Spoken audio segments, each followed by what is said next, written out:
Everyone, welcome back to my YouTube channel blogs with being और phone. I hope आप स्वस्थ होंगे, मस्त होंगे एंड अपने गोल के प्रति फोकस्ड होंगे। अभी हाल फिलहाल में पीजीटी का रिजल्ट आ गया है एंड होप सो कि आप सभी का रिजल्ट आ गया होगा और आपको अपनी सैलरी का बेसब्री से इंतज़ार होगा कि आखिरकार मेरी जो फर्स्ट सैलरी होगी वो कितनी होगी। और आपको पता ही है जो डीए था पहले 50% था, अब जो बढ़ के हो गया है 53% है। तो जाहिर सी बात है कि जो पहले सैलरी मिलती थी, हम लोग TRE 2 वाले हैं, तो उसके कंपेयर करें तो उससे थोड़ी सी सैलरी ज़्यादा मिलेगी। तो हम उसी के रिगार्डिंग बात करेंगे कि आपकी जो सैलरी है आखिरकार कितनी होगी, है ना। Gross salary and in hand salary आपकी जो फर्स्ट मिलने वाली है वो कितनी होगी। तो आइए हम शुरू करते हैं। पहले बात करेंगे बेसिक पे। टीजीटी का जो बेसिक पे है, टीजीटी यानी मतलब 9-10 के जो भी अभ्यर्थी शिक्षक बने हैं उनकी जो बेसिक पे है वो है 31,000। ठीक है, बेसिक पे वो पे होता है जिसके आधार पर ही DA HRA कैलकुलेट होता है। जितने भी अलाउंसेस होते हैं वो इसके आधार पे ही होता है। तो सरकार ने एक राशि तय की है कि आपकी जो बेसिक पे होगी वो कितनी होगी, 31,000।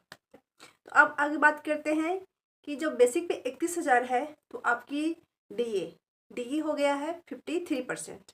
ठीक है, जैसा कि आप स्क्रीन पर देख पा रहे होंगे कि आपका डीए 53% है। अगर आप 31,000 का 53% कीजिएगा तो आपका हो जाएगा 16,430 रुपये। ये हो गया डीए। डीए को हम सिंपल भाषा में महंगाई भत्ता भी कर सकते हैं, डियरनेस अलाउंस भी कर सकते हैं। तो अब हम बात करेंगे HRA को हम घर किराया भत्ता कहते हैं, होम रेंट अलाउंस कहते हैं, जो कि 5% है। तो अगर आप 31,000 का 5% कीजिएगा तो हो जाएगा 15,550 रुपया, है ना।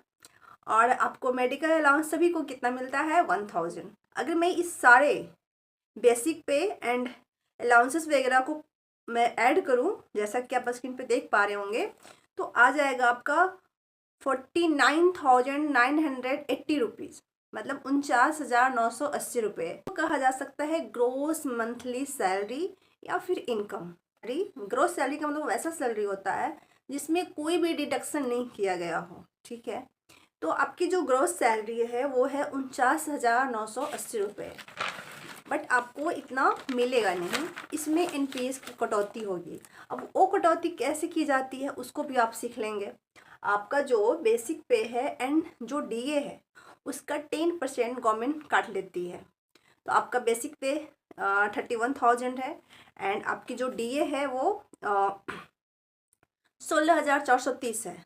अगर आप दोनों को ऐड करेंगे तो 47,430 रुपये आ जाएगा, 4,743 रुपीज़। ठीक है, अब एक और डिडक्शन होता है, NPS डिडक्शन होता ही होता है, एक और होता है GIS डिडक्शन। वो होता है 30 रुपये, ओनली 30 रुपये। ठीक है, तो अगर मैं कुल डिडक्शन की बात कर लूँ तो NPS डिडक्शन है 4,743 रुपये एंड GIS डिडक्शन है 30 रुपये। अगर मैं दोनों को ऐड करूँगी, आप करेंगे 4,773 रुपया आ जाएगा। कितना आ जाएगा, 4,773 रुपया। अब इस 4,773 जो है वो आपके जो ग्रॉस सैलरी था उसमें से वो सब्सट्रैक्ट होंगे, मतलब घटेंगे। ठीक है, तो जो ग्रॉस सैलरी था 49,980 रुपया और जो आपका NPS में डिडक्शन हुआ एंड GIS जो कटा उसको घटा देंगे। ठीक है, घटाने के बाद आपकी जो सैलरी होगी, जो आपको फर्स्ट सैलरी मिलेगी, वो होगी 45,207 रुपये। तो इतनी आपकी सैलरी मिलने वाली है। लेकिन हाँ, आपकी जो NPS है उसमें और भी ज़्यादा पैसा कंट्रीब्यूट होने वाला है। अब वो कितना कंट्रीब्यूट होने वाला है आगे हम देखेंगे। तो जो गवर्नमेंट है ना, हमसे लेती है 10% और वो देती कितना है, 14%। किसका 14%, बेसिक पे प्लस DA का 14%। अगर आप बेसिक पे प्लस DA कीजिएगा तो आपका आ जाएगा 47,430 रुपया, जैसा कि आप स्क्रीन पे देख पा रहे हैं।